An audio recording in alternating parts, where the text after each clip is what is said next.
పశ్చిమ బెంగాల్ మీద ఫోకస్ చేద్దాం. బెంగాల్ సీఎంగా సువేందు అధికారి మొదటి నుంచి ఊహించిందే, ప్రచారంలో బీజేపీ చెప్పుకొస్తున్నదే, ప్రత్యర్థి పార్టీలు అంచనా కట్టిందే. కానీ ఒకప్పుడు మమతాకి నమ్మిన బంటులా ఉన్న సువేందు బీజేపీలో అగ్రనాయకుడిగా ఎలా ఎదిగారు? సువేందును వదులుకొని మమతా పెద్ద తప్పు చేశారా?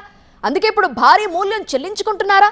మమత నాటిన మొక్క కాషాయ వృక్షంగా ఎలా ఎదిగింది? సువేందు అధికారి as Chief Minister of the State of West Bengal. పశ్చిమ బెంగాల్ రాజకీయాల్లో చారిత్రాత్మక మలుపు చోటు చేసుకుంది. దశాబ్దాలుగా రాష్ట్రంలో పాతుకుపోయిన లెఫ్ట్ తర్వాత తృణమూల ఆధిపత్యాన్ని చెరిపేసి భారతీయ జనతా పార్టీ తొలిసారి అధికారంలోకి వచ్చింది. ఈ విజయంతో బీజేపీ శాసనసభాపక్ష నాయకుడిగా ఎంపికైన సువేందు అధికారి ముఖ్యమంత్రిగా ప్రమాణ స్వీకారం చేశారు. సువేందు సీఎంగా బాధ్యతలు సేకరించడంతో బెంగాల్ రాజకీయాల్లో కొత్త అధ్యాయం మొదలైంది. ఈ కార్యక్రమానికి ప్రధాని మోదీ ముఖ్య అతిథిగా హాజరు కాగా అమిత్ షా, బీజేపీ జాతీయ అధ్యక్షుడు నితిన్ నవీన్, కేంద్ర మంత్రులు, బీజేపీ పాలిత రాష్ట్రాల ముఖ్యమంత్రులు హాజరయ్యారు. আমি শুভেন্দু অধিকারী ঈশ্বরের নামে শপথ করিতেছি যে বিধি দ্বারা স্থাপিত ভারতের সংবিধানের প্রতি আমি অকৃত্রিম নিষ্ঠা ও আনুগত্য পোষণ করিব. మొదటి నుంచి బెంగాల్ సీఎంగా సువేందు అధికారి పేరే బలంగా వినిపిస్తూ వస్తుంది. ఎన్నికల ప్రచారం సమయంలోనే బెంగాల్కు భూమిపుత్రుడు ముఖ్యమంత్రిగా వస్తాడని బీజేపీ పదే పదే చెప్పింది. బెంగాలీ భాష, సంస్కృతి, ప్రాంతీయ భావజాలంపై పట్టున్న నాయకుడిని ముందుకు తేవడం ద్వారానే తృణమూల్కు బలమైన ప్రత్యామ్నాయం ఇవ్వగలమని బీజేపీ భావించింది. బయట రాష్ట్రాల నాయకత్వంతో కాకుండా స్థానిక నాయకుడితోనే బెంగాల్ను నడిపిస్తామనే సందేశాన్ని ప్రజల్లో బలంగా తీసుకెళ్లింది. ఆ అంచనాలకు తగ్గట్టుగానే సువేందుని ఎంచుకుంది బీజేపీ. సువేందు అధికారి రాజకీయ ప్రస్థానం బెంగాల్ రాజకీయ పరిణామాలకు నిలువుటద్దమంటారు విశ్లేషకులు. తూర్పు మిడ్నాపూర్ జిల్లాలోని రాజకీయ కుటుంబంలో జన్మించిన ఆయన తండ్రి శిశిర్ అధికారి రాష్ట్ర రాజకీయాల్లో ప్రభావశీల నేతగా గుర్తింపు పొందారు. విద్యార్థి రాజకీయాల నుంచి చురుకుగా ఉన్న సువేందు తర్వాత యువజన కాంగ్రెస్, తర్వాత తృణమూల్ కాంగ్రెస్ లో కీలక నాయకుడిగా ఎదిగారు. గ్రామీణ స్థాయిలో బలమైన క్యాడర్ను నిర్మించడంలో ప్రత్యేక గుర్తింపు తెచ్చుకున్నారు సువేందు. ప్రజలతో నేరుగా మమేకమయ్యే శైలి, జనాలను ఆకట్టుకునే మాస్ ఇమేజ్, సంస్థాగతంగా పట్టు ఉండడం సువేందు ఎదుగుదలకు కారణం.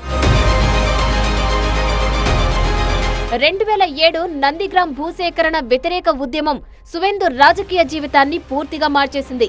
అప్పట్లో లెఫ్ట్ ప్రభుత్వం చేపట్టిన భూసేకరణకు వ్యతిరేకంగా నడిచిన ఉద్యమానికి సువేందునే నాయకత్వం వహించారు. రైతులు, స్థానిక ప్రజలను సమీకరించి పెద్ద ఎత్తున పోరాటం చేశారు. ఆ ఉద్యమమే లెఫ్ట్ ప్రభుత్వ పతనానికి బీజం వేసింది. సువేందును తృణమూల అధినేత్రి మమతా బెనర్జీ అత్యంత నమ్మకస్తుడిగా భావించేవారు. 2011లో తృణమూల అధికారంలోకి వచ్చిన తర్వాత సువేందు పార్టీకి ప్రధాన వ్యూహకర్తగా మారారు. దక్షిణ బెంగాల్ ప్రాంతాల్లో తృణమూల్ బలపడడంలో ఆయన కీలక పాత్ర పోషించారు. రవాణా, నీటిపారుదల వంటి శాఖల్లో మంత్రిగా పనిచేశారు. కానీ రాను రాను తృణమూల్ అగ్రనాయకత్వంతో విభేదాలు పెరిగాయి. పార్టీలో తనకు సరైన ప్రాధాన్యం ఇవ్వడం లేదన్న అసంతృప్తితో 2020 చివర్లో బీజేపీలో చేరారు. సువేందు బీజేపీలోకి వెళ్లడమే తృణమూల్కు భారీ డ్యామేజ్ అయిందంటారు విశ్లేషకులు. సువేందుకు గ్రామీణ బెంగాల్పై అసాధారణ పట్టుంది. ముఖ్యంగా తూర్పు మిడ్నాపూర్, హుగ్లీ, జంగల్ మహల్ ప్రాంతాల్లో ఆయన ప్రభావం గణనీయంగా ఉంటుంది. అలాగే తృణమూల అంతర్గత వ్యవస్థ బలహీనతలు ఆయనకు బాగా తెలుసు. ఇక ముస్లిం, హిందూ సామాజిక వర్గాల్లో కూడా గుర్తింపు ఉంది. అలాగే సువేందుకున్న మరో ప్లస్ పాయింట్ దూకుడు స్వభావం. సభల్లో ప్రత్యర్థులను ఘాటుగా విమర్శలతో టార్గెట్ చేయడం, నిరంతరం ప్రజల్లో తిరగడం, పార్టీ కార్యకర్తలతో నేరుగా అనుసంధానం కావడం ఆయనకు బలమైన మాస్ ఇమేజ్ తెచ్చిపెట్టాయి. బెంగాల్ రాజకీయాల్లో భావోద్వేగాలు కీలక పాత్ర పోషిస్తాయి. ఆ భావోద్వేగాలను అర్థం చేసుకుని ప్రజల భాషలో మాట్లాడగల నాయకుడిగా సువేందును బీజేపీ ప్రొజెక్ట్ చేసింది.